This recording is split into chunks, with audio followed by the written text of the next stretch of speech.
And we are back with the 920 podcast. I'm your host, Logan Quinton. You can find me at LDQ Sports.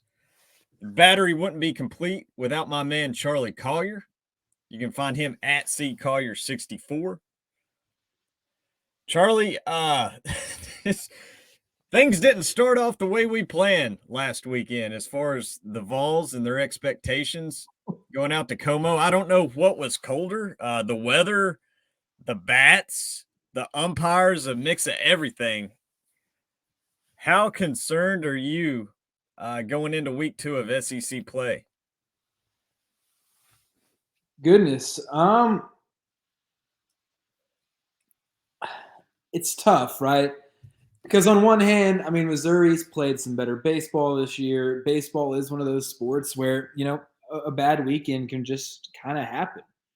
And you don't want to start to hit the panic button. You don't want to worry too much. You went and played in an uncharacteristic environment for baseball, both with weather and just with, fan attendance too. And it was a Missouri team that even last year seemed to have a good game plan for you. They were ready for all three pitchers to attack the zone. They were swinging early in at bats, and they limited the big hits.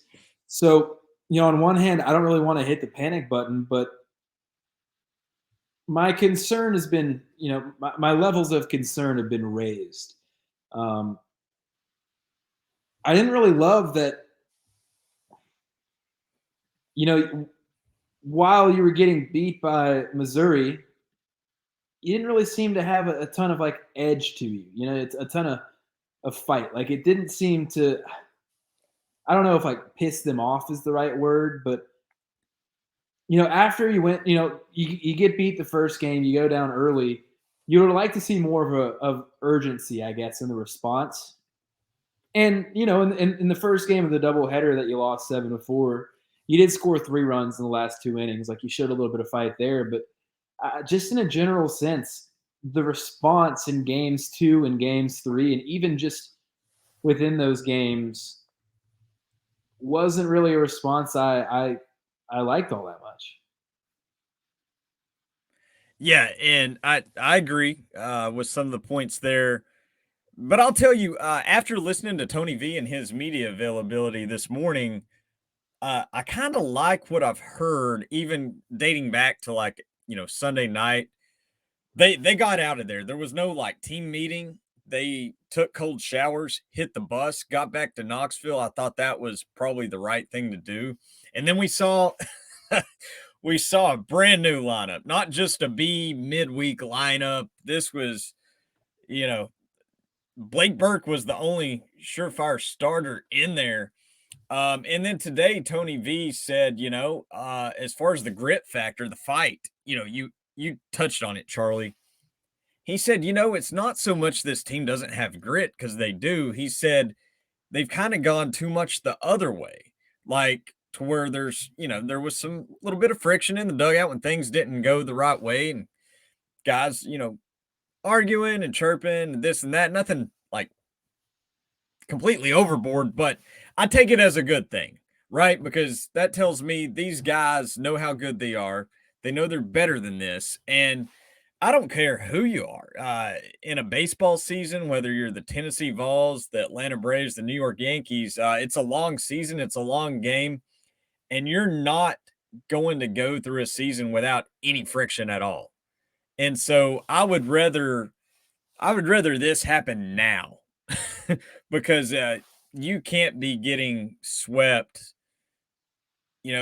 facing a team like that. And we touched on Missouri is better. They are clearly better, but that's not the expectation to go to Como and get swept by any means. So I'd rather it happen now.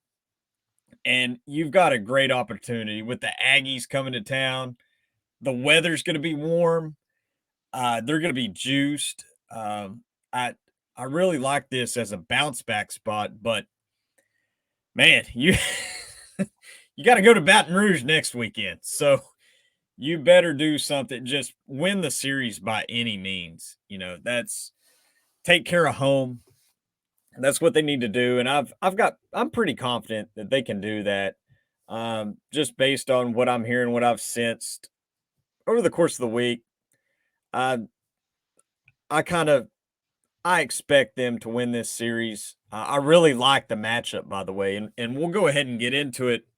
Uh, we'll start out with the weekend rotation because we know what the Vols have, and Burns, Beam, Dolander. They didn't live up to expectation last week. And that's part of why the Vols struggled so much, particularly with Dolander early in game one. And we'll touch on the Aggies. But first, we're going to let Charley introduce a lineup that will not let you down by any means. Yeah, the This lineup that will not let you down is the lineup of cookies over at Crumble Cookies. This week, looking at the lineup here, man, at your rotation of cookies, you're starting things off a sea salt toffee. It's a delicious infusion of toffee, chocolate chips. They got a little dash of sea salt on there. I'm pretty intrigued by that one. There's also a lemon poppy seed. It's a zesty lemon cookie packed with yummy poppy seeds. It's stuffed in a lemony filling and smothered with a lemon almond glaze. I'll tell you what, too, the flavor combo, almond and lemon, sneaky good. This is the one that really has caught my eye. This is like your I don't even your Chase Dolander, Chase Burns, Drew Beam, all packaged into one. A monster is just the title, just monster. Uh, the description simple as this: all the flavors you could ask for: peanut butter, chocolate candies, chocolate chips, brown sugar, oatmeal. I mean, it's just a little bit of everything. You just take the best from all of it. And then you have Texas sheet cake. Fitting, Texas A&M coming to town. Texas sheet cake. There you go. Raspberry cheesecake, and as always, your classic pink sugar. That sounds amazing. That sounds like a 0 ERA, 0 whip just across the board. I got to go with cheesecake, man. The raspberry cheesecake, things are warming up. And I feel like with that treat, you get a little bit of taste of spring and summer. So I'm going with that one this week. For me, I don't know. For me, it's got to be that monster. It's just too many things in one. You know, I have to try it. That would be my pivot. So, folks, go check them out. Our friends at Crumble Cookies here in Knoxville. You can find them on Clinton Highway, on Parkside Drive. There's a new location in Maryville coming real soon, and many more to come. Stay tuned for more announcements from Crumble Cookie. Now we will pivot to the weekend rotation. Let's look at the Aggies right here. Nathan Detmer, if you've followed our content going back last year, you would know that we've talked a lot about Nathan Detmer. He's kind of old, reliable.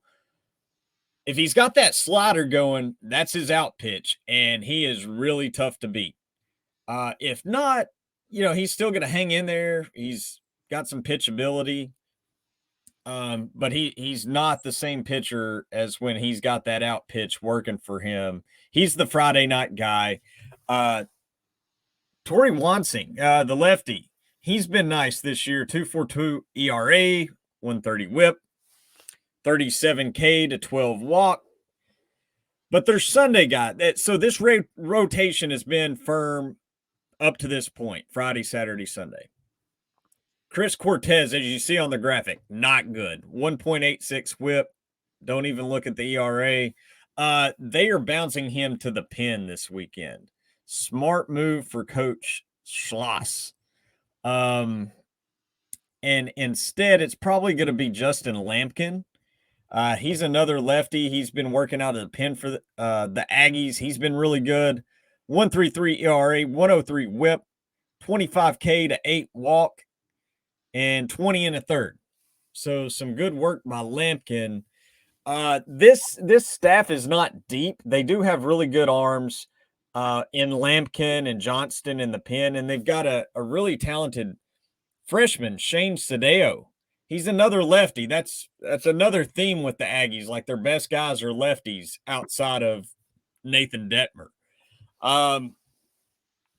let's see what Sadeo can do in week 2 of SEC play. He's been phenomenal so far for the Aggies in his Frost year. 19K, the 3 walk, 15 and a third. But once you get into the pen, to that in the thick of the pen, if you make them work and you keep turning that bullpen door, that's where things start to separate. And then in terms of the Vols rotation, we know what to expect. Dolander, Burns, Beam. Charley, what's like your main takeaways from the rotation and what they looked like last weekend? Yeah, I mean, you kind of said it there. If you can make them have to use middle relief, they're in trouble. If Detmer and if Tori Wanzing and if newly into the starting rotation now, Justin Lambkin, like if those three guys can get deeper into games and shrink that A&M bullpen and really just get them to their high leverage guys, then A&M can cause you a lot of problems. But yeah, it's not the deepest bullpen. If you make them get to those middle relievers, if you make them get deeper into that bullpen, things should be able to open up. I'll be pretty intrigued to see how Chris Cortez does now out of the pen. I assume he's not just going to go from Sunday starter to not getting any work at all.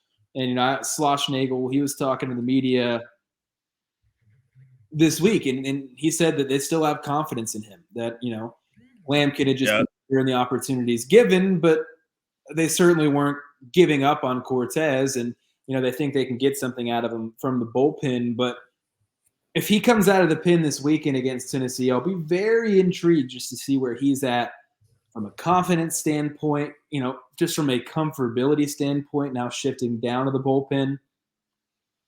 Could be an opportunity maybe for Tennessee to really jump on somebody. But, you mentioned it again. It's pretty good pitching. Nathan Detmer, man, he has the ability to be both the really good Nathan Detmer and the somewhat average Nathan Detmer at times. There were times like last year towards the end of the season that he looked unstoppable. And, I think it was him in that Omaha game, right, against Notre Dame, right, that he just threw an absolute gem, like 7 scoreless in that one. So when he's on, dangerous guy, can really shut down a lineup. But, when he's not playing at that high of a level, I don't think there's anything overly intimidating. Yeah, and I think what I'm interested in, I kind of that Friday matchup, I think is a really good matchup. Detmer, Dolander. After that, it really seems like some separation between like Burns and Wansing and Beam and Lampkin. But as we saw last week, you could have the best pitching staff in America and get swept. So I'm interested to see what Dolander does Friday night because I'm still impressed with Burns. The box score, I don't feel like really tells the story of what he did in Como. If you look at the metrics, Burn is just up at the top. It's some of the advanced pitching stuff. It's Paul Skeens and then either Sullivan from Wake or Burns right there, right behind Skeens in terms of some of the metrics of pitching. Everything looked good. He just flat out got beat on a few at bats. He balked in a run. Maui Ahuna lost a ball, a high pop up in shallow outfield that could have ended the inning. So things could have looked a lot different for Burns. I thought Beam pitched pretty well, but Dolander, that was the concern. Dolander getting shelled early, and there's some data starting to leak out as it pertains to Dolander. He's not got the spin, not got the tilt with the fastball or the curveball. He's been working in that curveball this year. He was heavy fastball slider last year. He wants to really firm up a 3-4 pitch mix going into the draft, and quite honestly needs it anyway. But so yeah, when you can't really locate because you don't have the tilt or the spin going with your fastball or curveball, you're going to get hit around like that. And the funny thing is his fastball doesn't have the rise because of the spin and the tilt, but it's still a plus pitch right now up to this point. That's how good this dude is. So when he figures it out, and it could totally be, it's early in the season. You see this from a lot of pitchers, even in the pros. Could be weather related. The balls are hot. Normally, you see when the balls are hot, you're going to see more spin from the pitchers, including more home runs and more offense. Not always the case, but that's usually the case. So I don't know if the balls have anything to do with it, but I expect Dollander to find his groove and get a grip, figuratively or literally. And I think he'll be, whether it's this week or next week, that's really what I'm aiming for and expecting for Dollander to bounce back and look like the best pitcher or one of the best pitchers in the country. Do you have any cause for concern with Dollander or the others? I've officially reached a status where I'm a little bit worried about Dollander, actually. No, I get it. I understand it. You mentioned it again, some of those just the fastball, like the spin rate not being there, or like it was last year. The fact that, going back to his final outing of the year, where he kind of got hit early and looked a little bit uncomfortable, had to use more pitches. And then, this year too, he has great stuff, but there is something that just feels a little off. And it's hard to explain, but part of me is a little concerned. I don't know. Maybe it's a pressure thing. Maybe it's the idea of pitch well and you can be a top 5 pick in the draft. Maybe it's the expectations that are now on him, being that Friday night starter, or maybe it is just nothing. And maybe we will see the Chase Dollander that we all know and expect. But yeah, there is just a little bit of a part of me it's officially reached a worry of mine. And A&M, they're going to be ready. I mean, they just saw that LSU pitching staff last week. Yeah, they just came off of a weekend seeing, the argument for maybe the other best pitching staff in the country. Paul Skeens, remarkable what he's done so far this year and how he's looked. So Chase Dollander's got to be ready to bring it. A&M's going to be ready to bring it.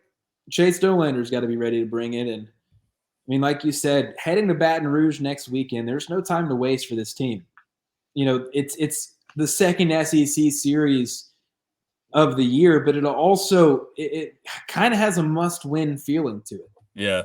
I mean, you can't lose your first 2 series of the year and then put yourself in a situation where you have to go, play one of the best team in the country in their building with your backs all the way against the wall. You need something going right for you. You need to get your foot, your feet one in front of the other and back on the tracks before you get to Baton Rouge. Yeah. No, I agree. I think if we see the same thing again this weekend, that's where I'm going to be where you're at. Okay, I'm concerned now. And it'll be interesting to see if they do anything to adjust if we see that type of thing again. Going back to Morehead State, he had a 27 pitch first inning. And it was a different story because they weren't touching him up. They weren't hitting him around. He just kept missing glove side. So, and he was heavy slider in that game early on. So, but then he bounces back, and it's the second inning on is like it never happened. Granted, it was Morehead State, but, we kind of see that a little bit with Missouri. After that first inning, he kind of found a way to get around it. So, yeah, I think obviously that's the key, right? Go first through the order without giving anything up or very little, and give this lineup, a different perspective maybe, because, when they get punched in the mouth early, down 3-4 runs, it's going to be a tough, this offense, man, they're not good, they're not built to really come back from behind, dig themselves out of a hole, much like the basketball team, right? We've talked about that with the basketball team. But we'll see how they respond. I'm anxious to see it. I like this matchup. I really do. This obviously you would want Mississippi State to come to town in a situation like this. But the Aggies, it's not like bringing in somebody that's real polished and everything. The Aggies have some work to do. Yeah, they made it to Omaha last year, and Schlossnagle, he's one of my favorite coaches. He's the guy's a dude, and he knows what he's doing. So that's their grit and their toughness allowed them to reach Omaha last season. They're going to have to rely on that again because, looking at this lineup, they've got a good core. I mean, you can't mention A&M without mentioning Jack Moss. He's really good. And then he's got a couple of guys behind him, around him, that really make this offense go. Hunter Haas, Austin Boast. Haas is hitting 413 on the year. I think he's the only Aggie in qualified plate appearances with an OPS over 1,000. And overall as a team, we'll look at it here in just a second. Not crazy numbers offensively. But Jack Moss, 333 on the year, 909 OPS. Austin Boast, he's been pretty consistent, 278 hitter. But the freshman, Jace Lavalette, he has been he's their team leader in home runs with 4 home runs. They don't have a ton as a team, but he is a really talented freshman outfielder that I think is going to be a star in the college ranks for the Aggies going forward. We'll see what he continues to do in SEC play, but those are the 4 that I have to watch. Like I said, they're going to have to be tough week in and week out. That their theme last year kind of just, we hear it all the time. Don't get swept. Don't dig yourself a grave. And that's what they did last year. And we're able to they kept battling with teams. And the next thing you know, they make it to Omaha. They just make it to the postseason and go on a run and find themselves in Omaha. So, that's it for me on the lineup. They do have 29 of 34 bags on the year. So not an alarming rate, but they've been really efficient. So that's something to watch because it's not an overwhelming offense, but they do have a couple of guys, particularly Jack Moss, that can turn a game for you. What does this Aggies lineup do for you, Charlie? Yeah, I mean, you mentioned it, like Jack Moss. Obviously, he has been that dude. He is that dude. And then Hunter Haas, too, has been off to a great start. I look back to the Sunday, or I guess, the Sunday game, against LSU. And I do think that, that's a situation maybe where that gives A&M a lot of confidence, a lot of momentum, heading into this series. And, it was, I guess, Tucker that broke the tie there. And then Haas had the big hit to get it up to 8-6. But, that tough win against LSU after going down 4-0, after going down the first 2 games. Lineup started to heat up a little bit. Hunter Haas, man, was 4 or 5 with 3 RBI. But, Austin Boast got a hit. Jordan Thompson a hit. A couple RBIs for a pinch hitter in Stanley Tucker. I wonder if he finds himself working the lineup a little bit more this week. I just do think this lineup's going to have a pretty high confidence level, though.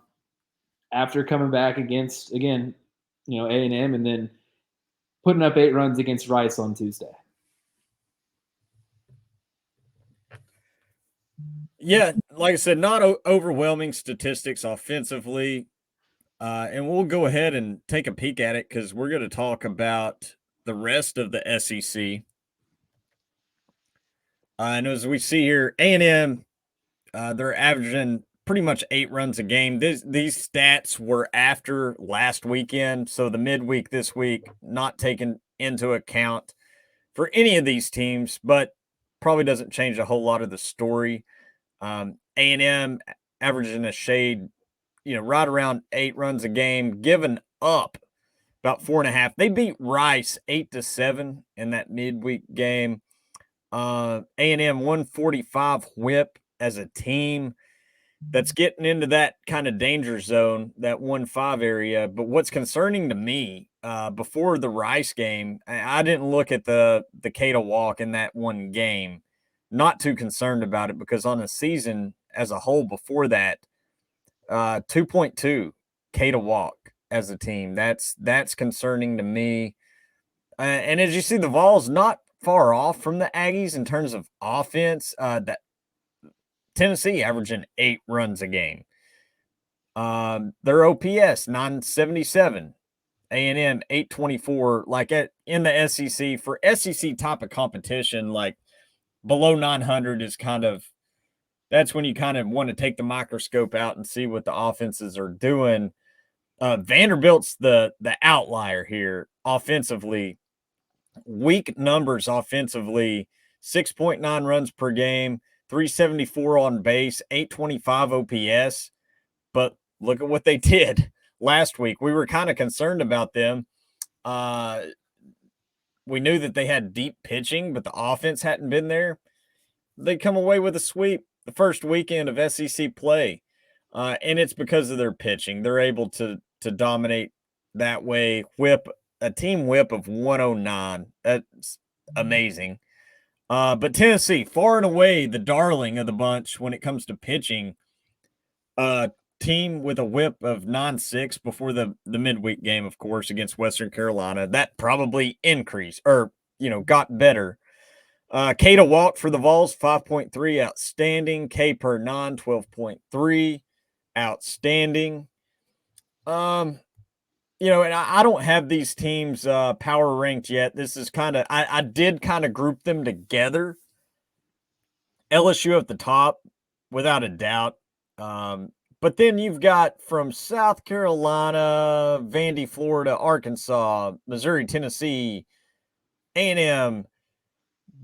I feel like the bottom 4 that I've got here, Mississippi State is by far, just like LSU is at the top, LSU is by far the bottom dweller. Mississippi State by far the bottom dweller. But Auburn, Georgia, Kentucky, and I'll bring in even Bama. Those 4 right there, I'm really, really suspicious about. But everybody else, you pretty got a good idea. Of course, things can change, and it's just one week into SEC play. But any teams stick out to you? Any performances from last weekend, Charley, that you're gonna circle going forward? I'll tell you this. I'm very intrigued by the Missouri and Georgia. The Missouri and South Carolina. South Carolina. Yep. South Carolina, just whooped up on Georgia last weekend. It was a close game in the first one Saturday, 5-4, but then they won like 12-2 and like 12-2 again or 12-1. Just really, they've looked like a great team all year long. Just that one loss to Clemson, and then they dropped a midweek game this weekend, this past week. But another one of those teams like Missouri, you feel like they're really good. The competition still hasn't revealed just how good they are. We have a better feeling right now about South Carolina than we'd still do Missouri, I think. So I just kind of want to see how both of those teams look against each other. The battle of the Columbias. I want to see how Missouri follows up such a massive weekend to then have to go on the road and match that level of play again. Because that's the big part about the SEC. It's not just, do you have the ability, to play at a high level? It's, can you week in and week out travel across the Southeast, play the best baseball players in the country, and sustain a level of play? Can you deal with the bumps and the bruises and the grind of it all? So, Missouri, hats off to them. They've looked great this year, and they just whooped up on Tennessee, quite frankly, embarrassed Tennessee. But, the next part of it is great, cool. You swept Tennessee. What's next? You have to go to South Carolina. Show me what you got again. And the next weekend, it'll be, show me what you got again. And the next weekend, and the next weekend, and the next weekend, because that just is the SEC. It's not like it gets a whole lot easier. You go to Kentucky the next week, but then it's Vandy, and then it's A&M. Yeah, you mentioned the game going on in the other Columbia this weekend. I'm looking forward to that one. Most people are probably like, what in the world? But if you've listened to the podcast, you know that we were a little high on both of those teams, particularly South Carolina. And this is no surprise to me. It's only week 2, but one, if not both of these teams are really going to climb the ladder this year. And I know it's hard to fathom because it's like, okay, well, you got LSU, Tennessee, Vanderbilt, Arkansas, Ole Miss. Ole Miss got swept, in the first week. So it's hard to fathom, but I'm telling you, it's going to happen. These teams are a lot better this year. I'm excited for the matchup. I'm excited for the odds. I want to see where these teams are priced tomorrow. And if you're Tennessee, you're joining 4 other teams that got swept. And I mentioned Ole Miss, Georgia, of course, Mississippi State, Auburn. So you're not the only one that got punched in the mouth. So, there's that. But as it pertains to the rest of the landscape, so many good matchups this week. We mentioned South Carolina, Missouri, LSU, Arkansas. That game, it was just announced. The Friday game is moved to 1 p.m. Eastern now. Ole Miss in Florida. Kentucky and Alabama, that's one I'm looking for because I'm not high on either of those teams, but Kentucky has put up some impressive numbers so far. We see the whip of 107 as a team. Pretty much a 3-to-1 K to walk rate. Pretty good. The pitching's been there for Kentucky, which is kind of a surprise to me. And in terms of offensively, a 936 OPS. I mean, yeah, they played Mississippi State and swept them, but they look good non-conference, and they're ranked now. I did not expect that. They're kind of transfer U this year. And so, how do they match up against Bama? I'm not particularly high on Bama, but they put up some good numbers as well. On base of 466, which was tied with LSU as a team after week 1 last year. So that one's interesting to me. But the one we're both focused on the most, no doubt, Tennessee, Texas A&M this weekend. The Vols will try to rally and bounce back, get that first series win in the SEC. Charley, do you have – I know you're into the basketball heavy right now, but, anything you're circling this week in terms of the SEC? I know you mentioned South Carolina, Missouri. You going to be betting any college baseball? I'm not betting college baseball all that much until college basketball ends. Want to see some prices, first too. Obviously, we haven't gotten to see them yet. Series you mentioned though, Kentucky and Alabama. I want to see, what the line is on Kentucky because they are going on the road, but their numbers have been really good this year. They're ranked.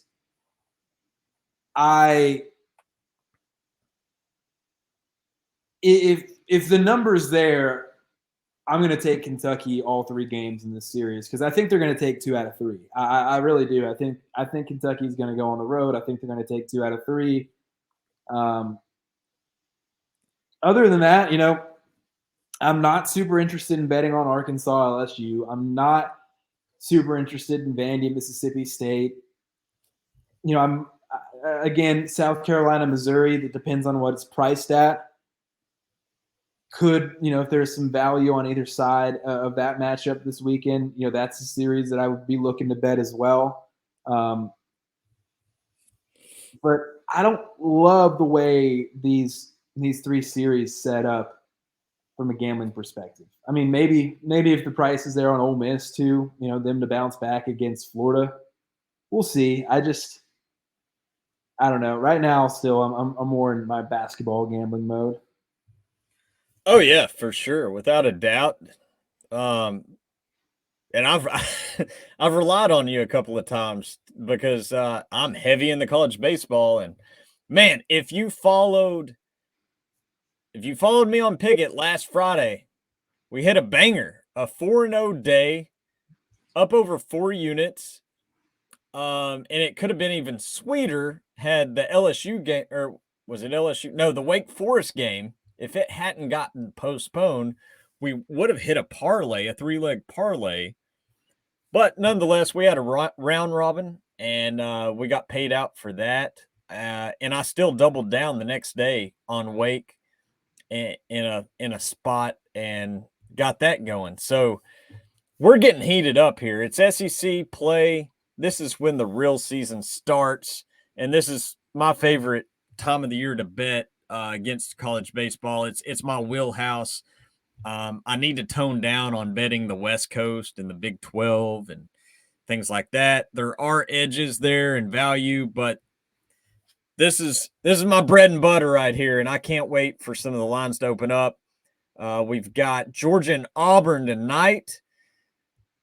Follow us on the Pickett app. Go download the Pickett app. Use promo code 920 Logan. It's free. You'll even get a few bucks. You'll get like $3, or you got a 1 in 100 chance to get $100 free. And so sign up, follow our picks. Charley is heavy into the college basketball, been doing real well all season there. Lots of tournament left, and certainly lots of college baseball left. You can follow me. I think I may have a pick or two tonight. There's Duke, North Carolina as well. But if not, definitely plenty to choose from over the weekend. Stay tuned with us. Like I said, I'm Logan Quinton at LDQ Sports. He's Charley Collier at CCollier64. Charley, any parting thoughts before we leave? Really just one. Just go Vols. That's really my last part. It's not like there's not a basketball game tonight or anything. Get me. We're recording this right now on a Thursday afternoon at 2:00. Get me through these next 7 hours. Those are my parting thoughts. Well, we helped you. I hope I helped you. You certainly have helped me the past 40 minutes, folks. If you need a breather, if you need something to, gauge your interest, look at the 920 podcast. We're on SoundCloud, Spotify, YouTube. Perfect for a little mix up in between the basketball, and then we're full steam ahead. As soon as basketball's over with, we're hitting it hard with this college baseball. Thanks for joining us, everybody. Vols Aggies bounce back spot this weekend. Looking forward to it. We'll catch you next week.